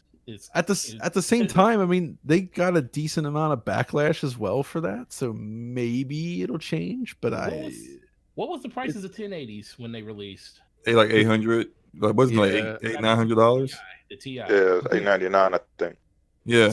it was something around there, I think. Yeah. You see, like I assume, and I know this is all based off of what because these some companies don't are want saying. at that Yeah, point. but yeah, I definitely want the prices to come down. So I'm Yeah, rooting for that's a high AMD to actually compete here. But I was under the assumption that from all the rumors that we've been hearing that like this, I don't know what AMD is going to call it, maybe the 5900 XT or whatever you want to call it, whatever their next big Navi that's coming out now for PC would be like head and shoulders better than what a 2080 Ti is. And so if you kind of look at it in the grand scheme of things, if you're better than what the best card is on the market right now, a lot of gamers would say, well, why spend twice as much for the new 3000 series NVIDIA card when I can get better than what's currently out for like half the cost? So then, I mean, like, that's yeah. kind of presuming a lot of things though Yeah, about like, what's do going to you think happen. the Like price is we gonna don't know when next gen cards from either company's coming out, and who's to say that AMD is going to beat them to market on a next gen, right? That's And true. also, who's Yeah. to say that it's actually going to be faster than an RTX 2080 Ti? Yeah. Like, That's I'm true. not- I mean, I'm that not it is convinced just will be. basing everything off of what AMD claims they're doing. But then these guys all claim like, hey, I am 35% faster than this card. But then what they're really talking about is a specific test that they did that really kind of just Yeah. puts their car in the best light and not That's necessarily. true. Yeah, I guess the it's more games like come I out. can't I can't envision a scenario where it's like, oh, here's this new AMD card and it's priced at like $500 and the only competitor is an RTX 2080 Ti still. You know what I mean? Like price, like I don't think that's how things would play out. I mean, but that's the thing is we just don't know like what the dates for this stuff is because there's just been so much silence on that front. So like I feel like the RTX cards have been around now for a while, so you would expect something in the next year or so, maybe. And then same with AMD, like they've like who knows, like, but either way, it'll be a Game of Thrones, if you will, for in terms of the way this plays out, I assume. And AMD's in a good position anyway because like they've got the console contracts. Exactly. Yep. They they're doing big on that. Nvidia's doing more in the PC space specifically for the PC. I think it's interesting that we now see that what they did with the RTX cards was absolutely right. You know what I mean? Like everything that they were selling back in 2018 that people were like, oh, we don't need this or this is, don't want to pay that. I just want more of what we had. Like all those new features are things that are going to be the big focus for consoles and graphics cards going forward, right? Right. Yeah. So in that sense, they were right. So I always thought those were a good card. Whatever they come up with next, I think it'll be like an evolution of that, and it should be pretty awesome, I'd imagine. Yeah. I just think AMD is in a different world when it comes to where I don't think they're trying to really compete with them in the GPU market when it comes to PC anymore. Exactly. I think they're competing right now. Like you said, they already have the console space, but then they're just competing on the CPU end when it comes to the performance when it comes to performance on that side, because streaming is becoming such of a big thing, and you're starting to see these two PC builds. Most people are going with AMD and AMD when it comes to their performance for streaming and all this other stuff. And then when it comes to the gaming side, they're still sticking with Intel. But for the most part, AMD is perfectly fine with saying, hey, if you want to have a high-end NVIDIA GPU in your computer, as long as you tie that up and marry it with a AMD Ryzen card, we're perfectly fine with that. And they don't seem to be even trying to, I'm not gonna say trying to, but they're not even looking to even compete on that high-end level when it comes to GPUs anymore. Yeah, I don't think they need to. I mean, the mid-range market is quite viable, and that's where a lot of people are going to be aiming for anyway. Like, NVIDIA has these Halo cards, if you will, the super high-end stuff. It's neat to see out there, but it's not that affordable. So unless you're like super hardcore, dropping a lot of money in your PC, and a lot of people do that actually, me as well. I can't resist upgrading the PC here and there. Even though it's it comes in waves. It's like, okay, I'm gonna upgrade this part of the PC, and then in the next year or so, okay, well now this part's getting long in the tooth. Time to upgrade that. But yeah, that's the next step for me. GPU. I did motherboard and processor a year and a half ago. GPU still sitting on my 1080 Ti. That's probably gonna get upgraded in the next whenever the 30 series comes out. Oh yeah. So it's the funny thing is and another thing about Nvidia is the fact that their cards just hold value past, like I can still like when these 30 series cards or whenever the heck the next version of cards come out, when they come out, I'll still be able to sell this on eBay or Facebook marketplace or something. I'll still be able to sell and get a pretty good penny for this 1080 Ti. Heck yeah, absolutely. Really well. It will pretty much pay for half of that 30 series if that's the name of them. Nobody wants that card, Forte.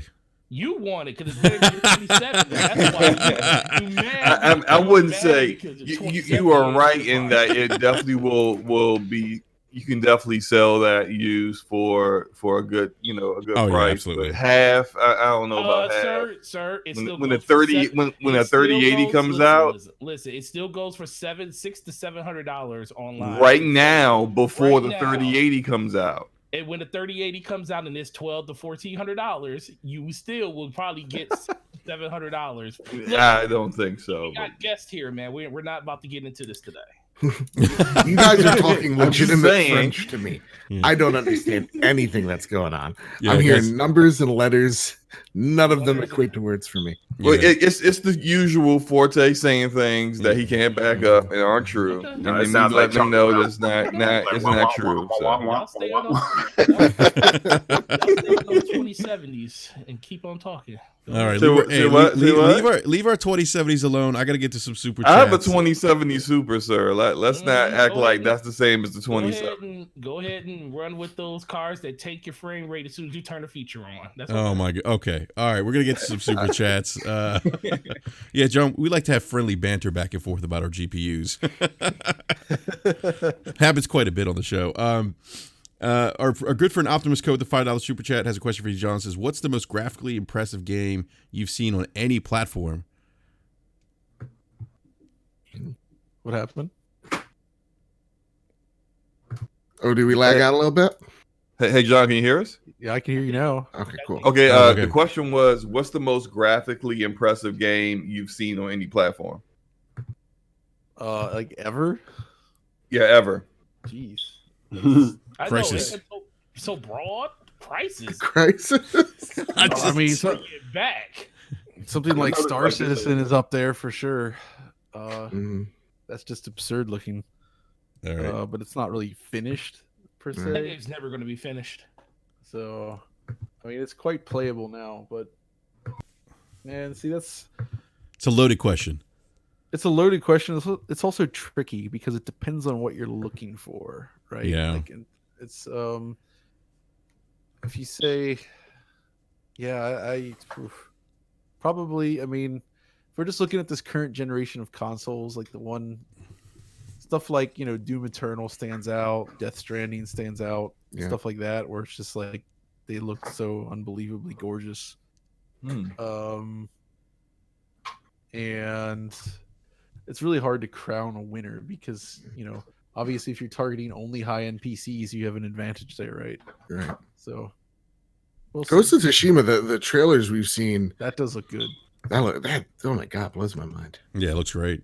We You know, have another. Last of Us 2 is going to look great. Of Oh, course. Oh yeah. Oh yeah. We have another super chat from JD Gamer, another $5 super chat. Thank you, sir. Says, John, do you think xCloud will affect Nintendo's ability to continue to push portability because it essentially turns your phone or tablet into an Xbox? No, because cloud gaming still kind of sucks.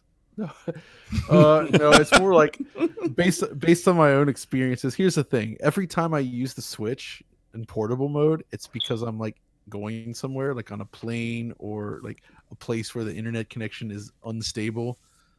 That's just how it is, at least for me. So if you're riding a train, if you're getting on a plane, you're going to these places, like the chances of having a stable enough internet connection to actually play cloud games, it's kind of low, at least in my experience. Like I even have issues just with regular old internet access or even watching a video, depending on where you're at. And I just don't want to have to rely on active and fast internet connection to be able to enjoy the game. You know what I'm saying? Mhm. It's like when it's portable, I want it to be truly portable. I don't want it to be connecting online. I don't want any of that nonsense. I want to ensure that it will work when I need it, no matter what. And I don't think cloud gaming is there at all. And I'm not sure how it's going to get there because there's still those dead zone spots. Yeah. Yeah. Do you think maybe with the advent of 5G that it might improve, or I mean, maybe, but I mean, 5G has its own like issues in terms of how distant the signal can travel. far, It's gonna be super fast, but I still think you're gonna have that issue, like if you're on the move and if you're on a plane, for instance. Mhm. But again, I don't know what the use case is for everybody, like where they're playing games. Sure. Like, if you're just sitting at home playing portable games or you're playing on your phone, then sure. Like I guess the cloud is a good option there, but I usually play mobile stuff when I'm on the go. Well, to me, I always think that cloud is a ways away still. Like it's a 5 to 10 year thing till we're gonna see something truly substantial. At least that's how I'm kind of viewing it. Yeah, that's probably about right. And I think like stuff like xCloud is fine because it's an option, right? It's not a requirement. That's why I wasn't really into Stadia, because that's the whole thing, and that has zero appeal to me. Right. Yeah, I think cloud gaming is always going to be an optional, like support kind of thing. It's never going to be people's main primary way of gaming. It's going to be something that I think the way they're implementing xCloud is fine. You know, if you have the game and let's say you got to go somewhere else and you're going to have decent service and you just want to continue where you were on your actual PC or console, then sure, yeah, go get on xCloud. They'll, you know, put you into whatever they got in the cloud, or there is a 1S now or whatever else they upgraded to later on, and then just, you know, continue playing your game. But as far as it being your primary way of gaming, I don't see that ever really being a thing for any gamers going into the future. Definitely not for me. Yeah. We did have another super chat question from Death Singer.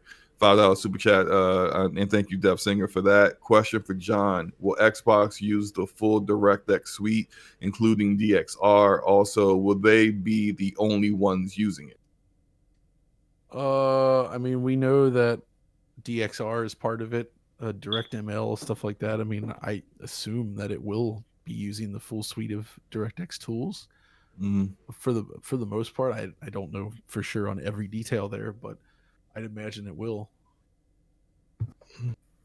Okay. And the other one is, I'm sorry, go ahead. I was going to grab the super chat, but go ahead. Go ahead, Slobo.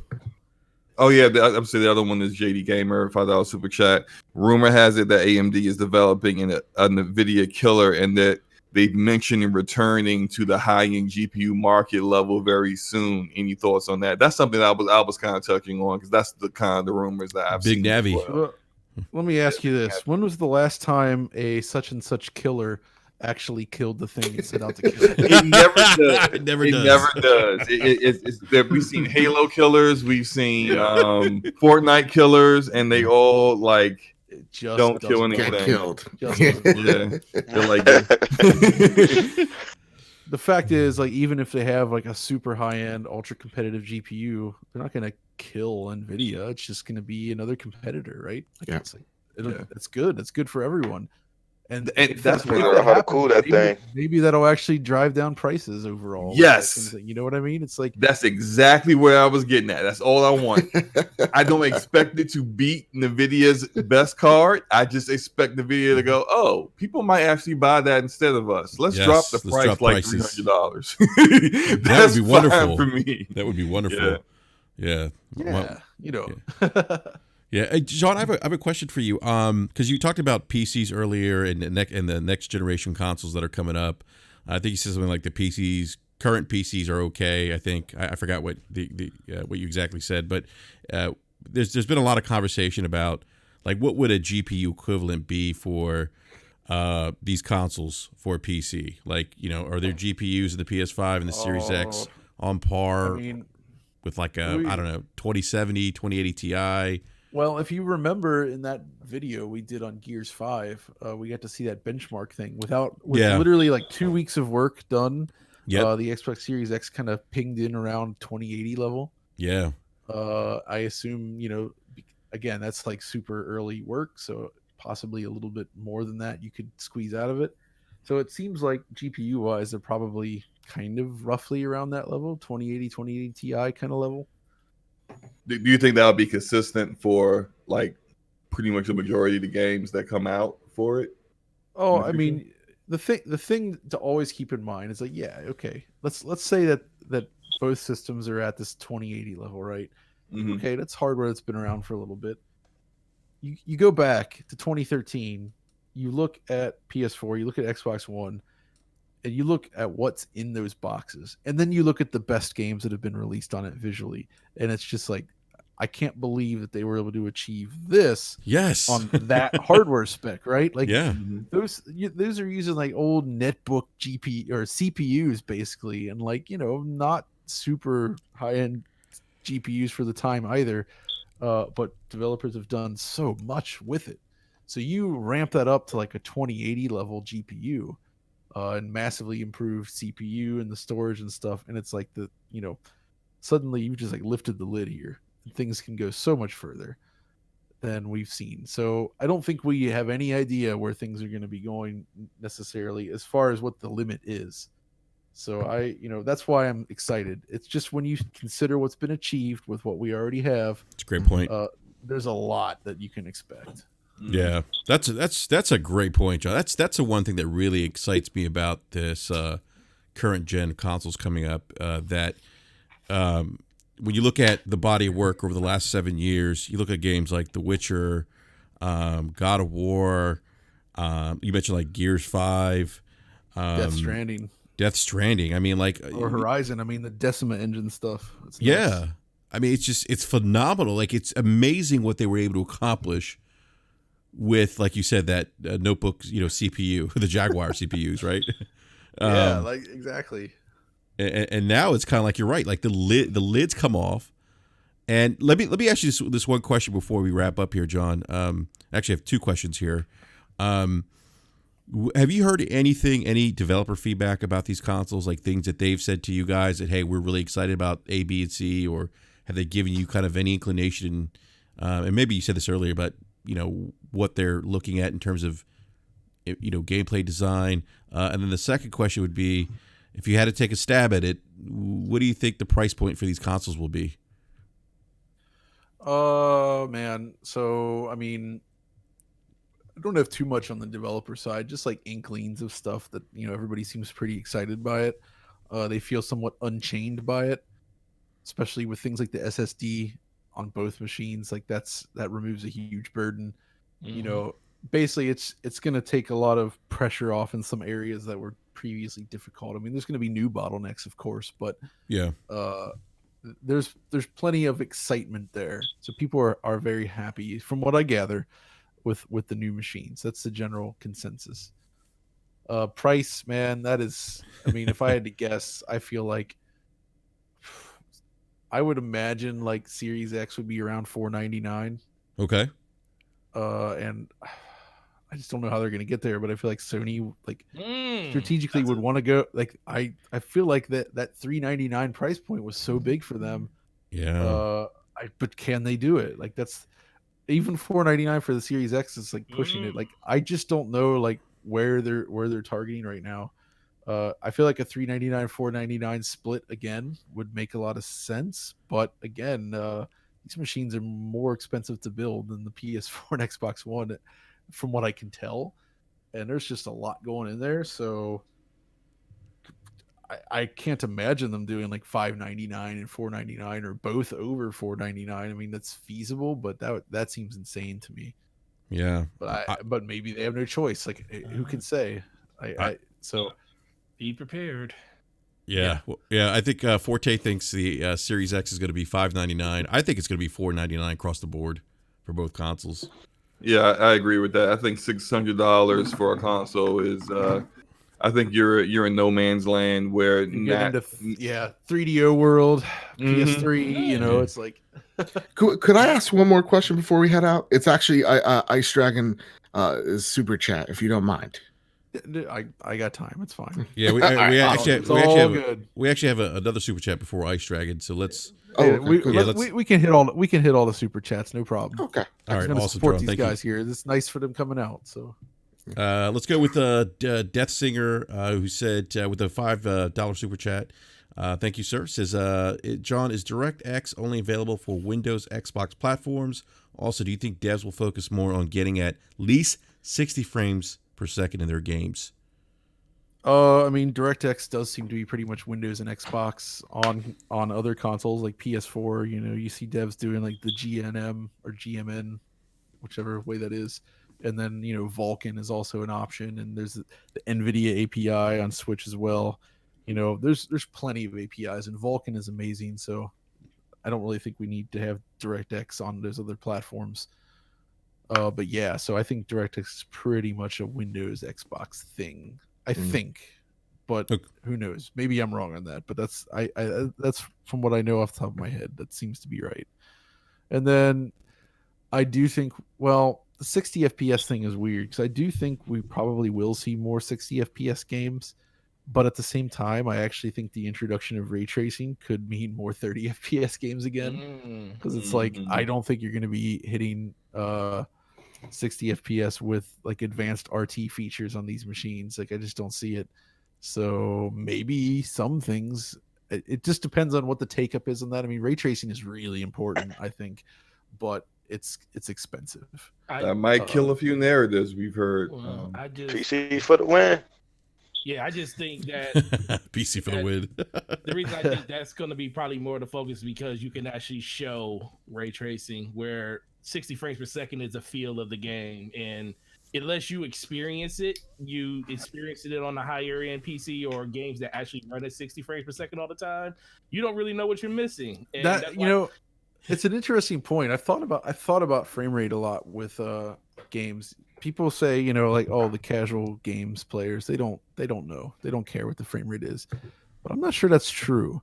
If you look at a lot of the top selling game lists and the stuff that's like being played by the most people, you look at, Fortnite, Call of Duty, stuff like that, FIFA, Madden, various other games like that. They're all 60 FPS games, right? Yep. The audience may not know that they're 60 FPS. They may not care. You could ask them what frame rate is this, and they look at you blankly.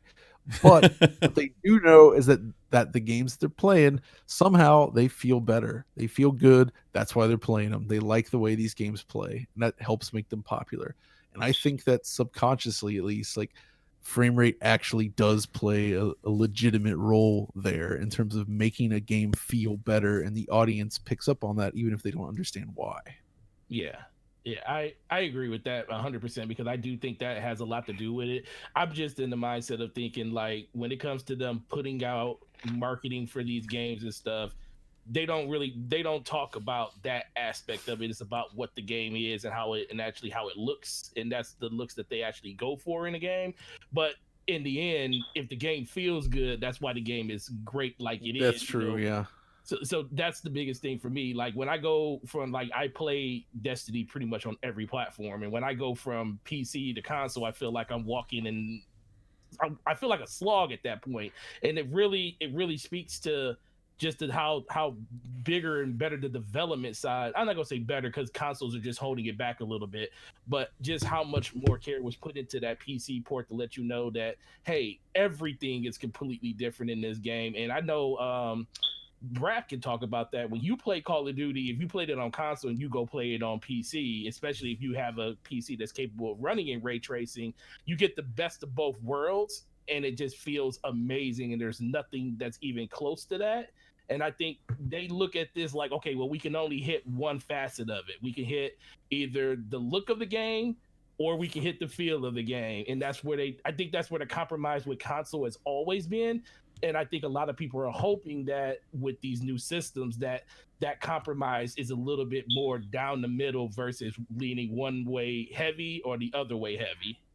Yeah, for sure. Yep. Hey, you say marketing, but, like, that's the magic of marketing. Whatever feature, wherever the strength of a game lies, that's where the marketing is going to focus, and they can usually sell anything. So yeah, and that's why Nvidia did not get me on the 2080 Ti. Oh boy, here we go. All right, because I watched enough Digital Foundry videos to know that you wait one generation before you jump into new technology. I'll let all the guinea pigs jump out there and jump on I'll wait until the next generation and they get the frame rates under control. Oh my goodness! All right, let's go to Ice Dragon's 2000 super chat. Thank you, sir. Says, John, do you think Lockhart will hold? What is that? What is he trying to say? Next generation. Oh, next generation back. Thank you, Bit. Yeah, no problem. To any Xbox at this point with the way that they're going.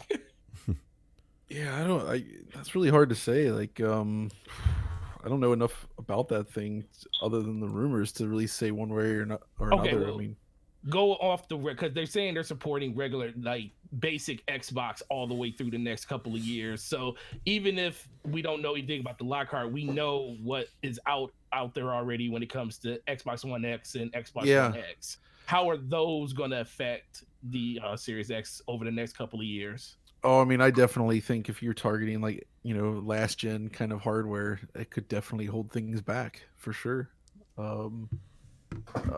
How much? Hard to say. But a lot of design decisions have to be made around certain hardware specifications. So there are definitely things that may not be possible on that hardware. But that's just looking at, like, say, Xbox One X versus Xbox Series X.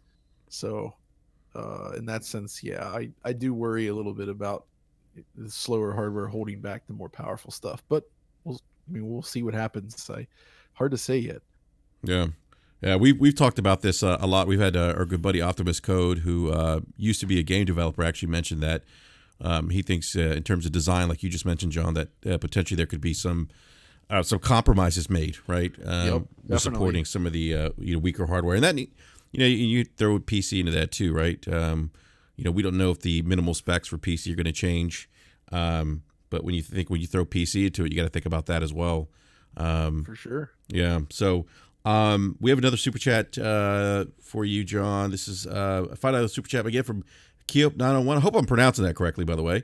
It says, John, would you like to see more Sony first-party exclusives go to the PC platform? Oh, I honestly don't care one way or another, but I think it's good to have more games accessible in more places, both in terms of just it's nice for preservation in the long term. If it's on PC, you can crank it up beyond what was originally possible at the time of release. It gives access to more people, potentially gives the developer like a chance to make more money on another version of the game, since those games are like massive investments. But personally, I mean, I'm just gonna play wherever it comes out first. So, so you don't think it like devalues a platform, do you? No, that's not at all. I think that's, well, I mean, obviously some people think it does, but for me, it doesn't really matter that much to me in that sense, because I just like to have everything. So yeah, it's just that's like, Mm-hmm. I guess the only weird thing is, like, I do sometimes during the summer months, I tend to play more console games simply down because they run cooler. Uh-huh. My Right, PC your heats PC up the will room. fire.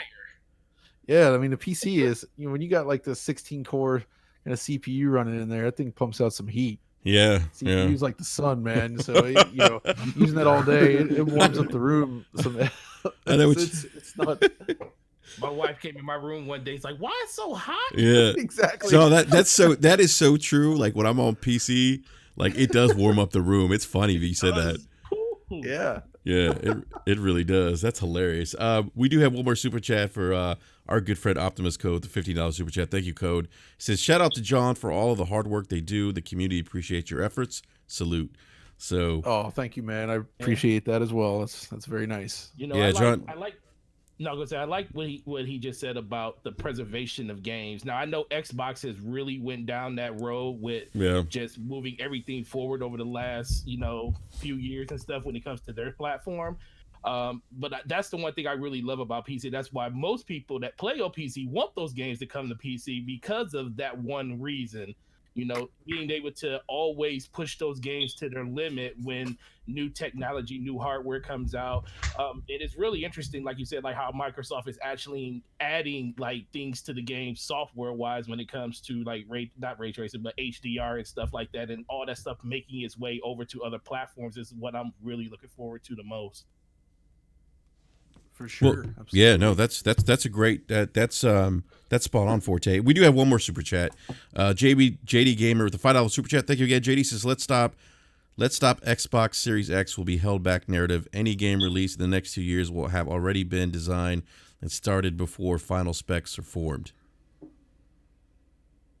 I mean, it's hard to say. It depends on the games, and it's really just, if we're talking about what the theoretical other machine could be, I mean, that's more, I think that was the concern as well.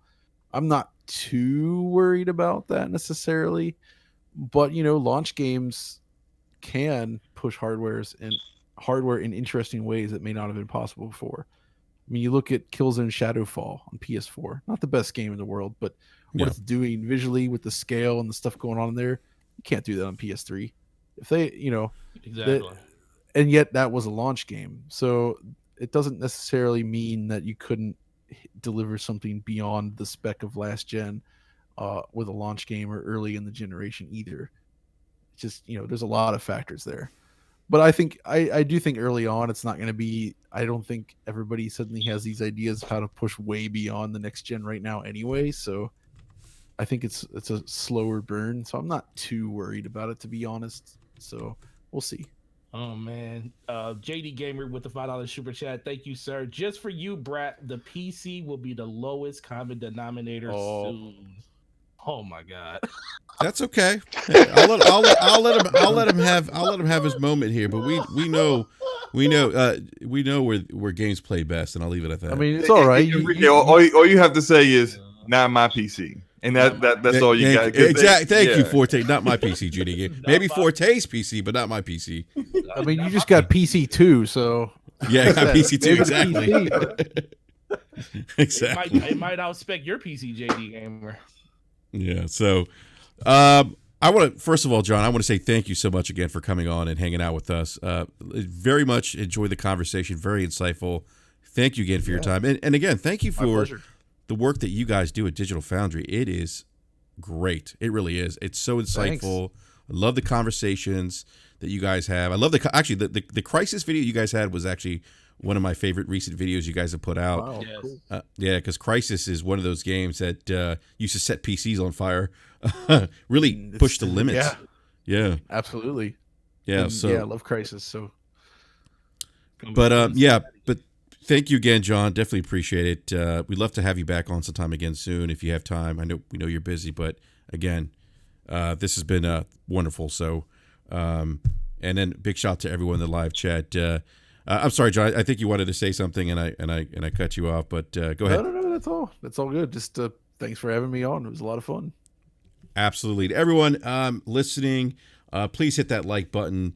You can find John at Digital Foundry. You can check out all their content there. Again, please support this site. They put out great work. Give us a lot of deep dives. And got a long video coming out tomorrow. It's an hour-long video on Final Fantasy VII. Oh, okay. Really, man? All right. No spoilers, right? No, I'm talking like the original Final Fantasy VII. Okay. We watch that. We all know what happened in that one. We can watch. I'm covering the full like the history starting from the original all the way up to the remake and all the stuff in between. Oh man, Nice. I definitely gotta watch that then. Yeah, all the Final Fantasy VII related products. Oh yeah, I'll be watching that while I'm at work tomorrow. Oh yeah, I'm definitely gonna. I can't wait to check that out. That's awesome. Okay, everyone in the live chat, please check out that video. That's you said it's dropping tomorrow, right?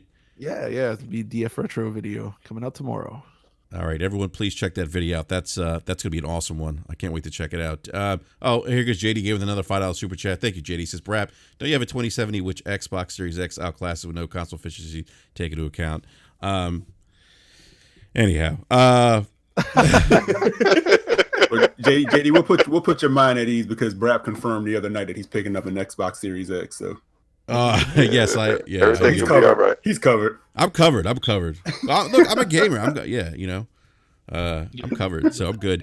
Yeah. I want to give a big shout out to all the Brat Pedal here, B Money, Eric Jackson, Slow Mo Backslap, Gaming Forte, and Mr. Badbit. Dude, thank you for coming on and joining us, man. Hey, again, thank you for having me. John, thank you for answering my dumb questions. Sorry if you heard my family back yelling, and I don't know what they're doing downstairs, but it sounds like they're nailing something, and I'm getting concerned. Quarantine has affected this household in ways that I never thought. Is it your smoke alarm that's sending people in the chat in a frenzy? Or... No. I'm not the smoke alarm. Mine is a nail gun in the back. It's going. You have a nail gun? What is going on over there? I don't know. I need to go downstairs. Someone might be injured. But yeah, no. Thank you so much. Again, find me at Batbit Games. Find me on the trophy room. All that jazz. But yeah, it's fantastic. And again, John, thank you so much. Of course, absolutely. Awesome. All right, everyone. Thank you again, guys, in the live chat for joining us. Everyone with the super chats, we definitely appreciate it. And hit that like button if you haven't done so already. If you're new to the show, subscribe and hit that bell notification to let you know when we go live or we put up new content. We have our regular scheduled wrap every Wednesday night at 9 p.m. Eastern Standard Time. We are working on some additional industry guests coming on. I know Code, big shout out to Optimus Code again. He has a colleague or a friend of his that's actually an NVIDIA engineer. He used to work for Microsoft, helped design the Xbox 360. We're working on getting him on soon and working on getting some other journalists and developers on as well. So just keep an eye out for that news as well. But on that note, we are out. Everyone, please stay safe, enjoy your weekend, and more importantly, enjoy time playing video games. So on that note, we are out. We'll see you next time. Or Jenga with your family. Or Jenga with your family, like Forte did. All right, everyone. We'll see you next time. See you. Peace.